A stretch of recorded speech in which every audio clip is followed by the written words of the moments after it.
진짜 새 시대, 진짜 대한민국이 만들어지지 않았습니까? 진짜 이번에 이재명 대통령이 이제 되고 나서 그 이후에 많은 분들이 이야기하시는 건 공통된 것 같아요. 하늘이 유독 더 파랗다. 날씨도 좋고. 마음도 홀가분하고 네, 너무 맞아요. 행복하다. 네.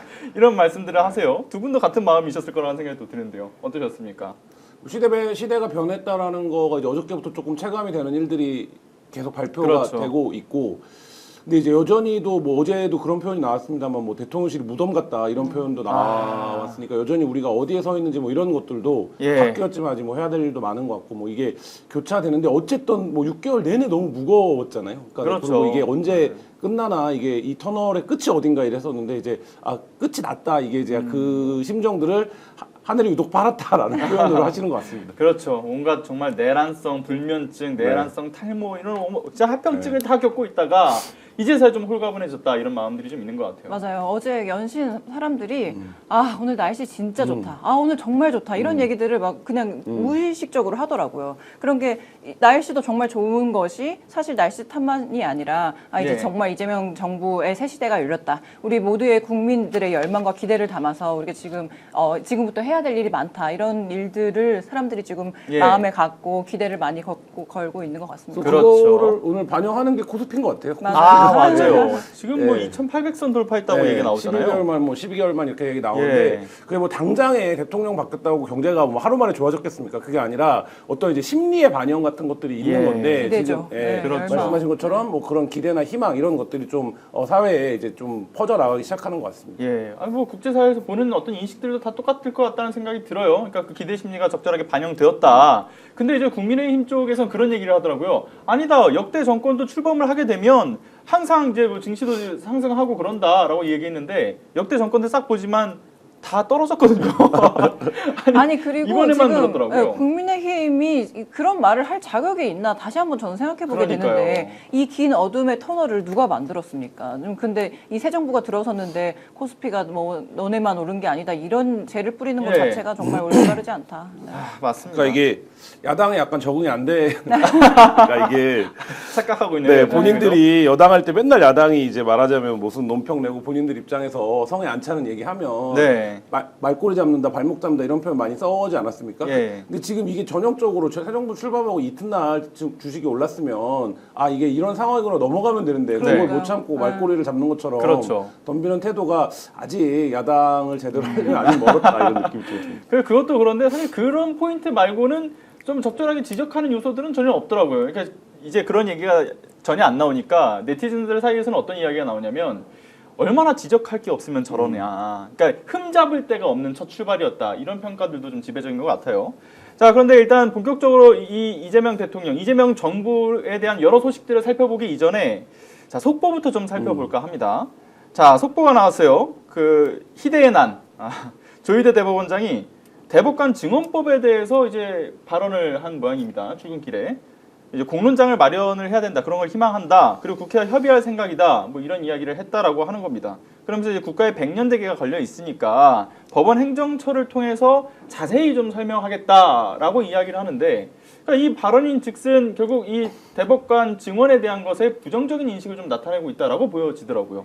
두 분은 좀 어떻게 보셨습니까? 그러니까 부정적인 인식을 뭐 내심에 갖고 있는지는 모르겠으나 근데 이게 큰 구조 개혁인 건 사실 맞죠. 그러니까 예를 들면 이 부분에 대해서 당연히 사회적 수기 과정이나 공론이 있어야 되는 건 맞고, 근데 이제 이 부분에서 민주당도 이제 어쨌든 어제 법사위를 통과했지만 오늘 뭐 본회의에 일단 안 올릴 방침으로 보이는데 이유가 이제 지금 조희대 대법원장이 말한 맥락도 반영이 되어 있는 거거든요. 그러니까 이게 말하자면 일방적으로 민주당이 처리할 경우에 그에 대한 반발이 따를 수 있다. 뭐 이 부분이 반영돼 있는 거라서 뭐 원론적으로 보면 조희대 대법원장이 한 얘기가 밟아야 되는 과정은 맞는 건데 다만 이런 아쉬움은 있죠. 이게 조희대 대법원장이 생각할 때도 그렇게 중요한 일이고 말하자면 해야 되는 사회적인 논의가 있어야 되는 일이었다면 진지게 했어요. 네, 진지게 그거를 이제 먼저 와서 했어야 되는데 이게 이제 논의가 촉발된 배경이 뭐 조희대는 아니라고 표현하셨지만 대법원이 이재명 대통령 관련된 재판을 선거 기간 중에 이상하게 처리한다. 여기서 시작된 거거든요. 그렇죠. 그럼 사실 오늘 그 부분에 대한 입장 표명이 먼저 있고 이 얘기를 했어야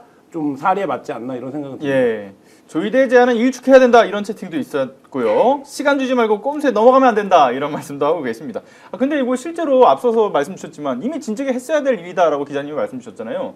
실제로 이 관련된 논의가 진행된 게 한 20-30년 되지 않았습니까? 맞아요. 지금 20-30년 동안 논의가 진행이 됐고 사실 조희대 대법원장도 국회 청문회 이런 자리에 나와서 예. 지금 대법관들이 한 해에 처리하는 이 사건 수가 4,000건이 넘는데요. 그래서 너무 시간이 없다, 검토하기에 여력이 부족하다라는 얘기를 충분히 항상 예, 예. 함에도 불구하고 지금 대법원 증언 문제를 논의하자고 하니까 수기와 공론화 과정이 필요하다라고 하면서 좀 한 발 물러서는 모양새인데 사실 이게 정말 필요하고 그리고 이게 지금 갑자기 나타난 논의가 아니라 정말 20-30년 전부터 계속 논의되었던 상황이고 그래서 이번 뭐 오늘 꼭 본회의에 통과되지는 않더라도 이번 기회에 정말 공론의 장을 열어서 대법관을 늘리는 방향으로 잘 진행이 되면 좋겠습니다. 예, 맞습니다. 그리고 앞서 뭐 한 연간 4,000건 정도 말씀을 주셨는데 지방법원을 보면 연간 한 2,500건이고 고등법원이 200건 그리고 이제 대법원이 4,500건을 맞아요. 지금 네. 연간 할당해서 받는다라는 네네네. 거잖아요.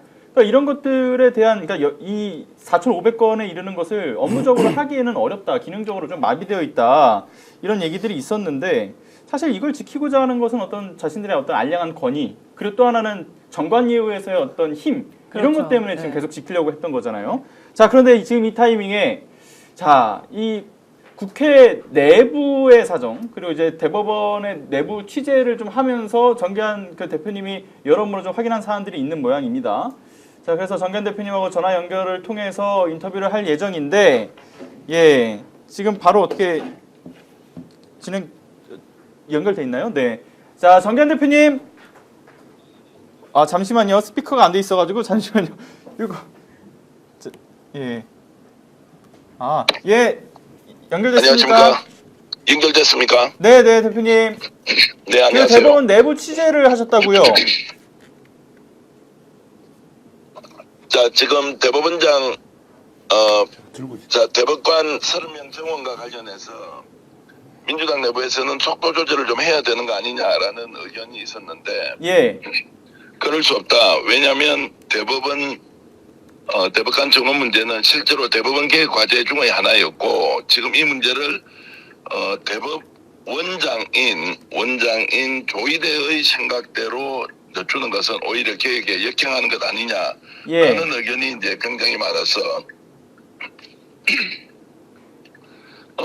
별다른 논란 없이 30명 정원까지 가보자라는 것으로 이제 갔다는 걸 제가 이제 말씀을 좀 드리고 싶고요. 아, 그 그렇군요. 이 내용과 관련해서 그렇다면 이제 이재명 대통령과 함께 언론이 됐느냐 되지 않았느냐라고 하는 것이 이제 나올 수 있는데 일단 이재명 대통령의 의중을 어느 정도 파악한 뒤에 민주당에서 법사위 통과까지 일사천리로 이루었다, 진행했다, 이제 이렇게 볼 수 있을 겁니다. 결국에는 대법원의 개혁은 대법관 정원이라고 하는 원래 대법원 판사들의 개혁 과제를 수용하는 형식을 취하면서 실질적으로는 대법관이 소수로 이제 이렇게 구성됨으로써 오는 여러 가지 법률 서비스의 불편함 이런 것들을 이제 하나하나 해소하는 계기로 예. 삼는다. 그래서 이 법안 통과를 통해서 첫 번째는 대법원 개혁 과제를 해당 기관에서 요청한 걸 받아들이는 형식. 두 번째,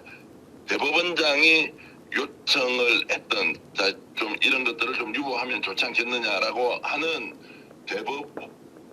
대법원장의 이제 그 조희대 대법원장의 생각은 무시하는 이런 정치적 예. 판단까지 고려할 수 있다고 볼 수 있습니다. 아, 그렇군요. 어쨌든 국민의 개혁 의지가 담겨 있는 부분이기 때문에 사실 조희대 대법원장의 출근길 발언은 굉장히 외로운 외침이 될 가능성이 높다. 이렇게 좀 보여지네요.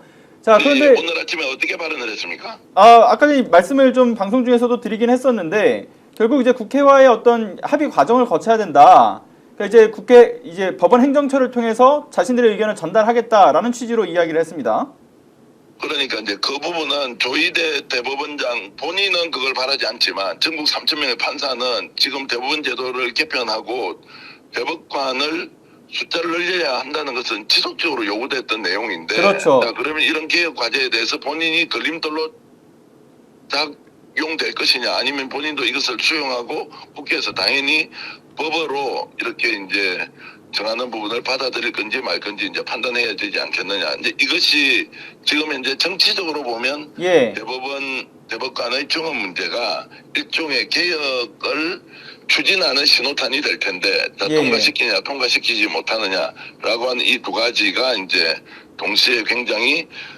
중요한 문제가 됐다. 그래서 국회가 일사천리로 처리하는 데는 이재명 대통령의 어중이 반영된 것이다라고 보는 것이 합리적입니다. 아, 예, 그렇군요. 오늘 방송 어떠셨습니까? 마음에 들었다면 구독, 좋아요로 스픽스를 응원해 주십시오. 여러분들의 구독, 좋아요는 가장 큰 힘이 됩니다. 스픽스 구독, 좋아요.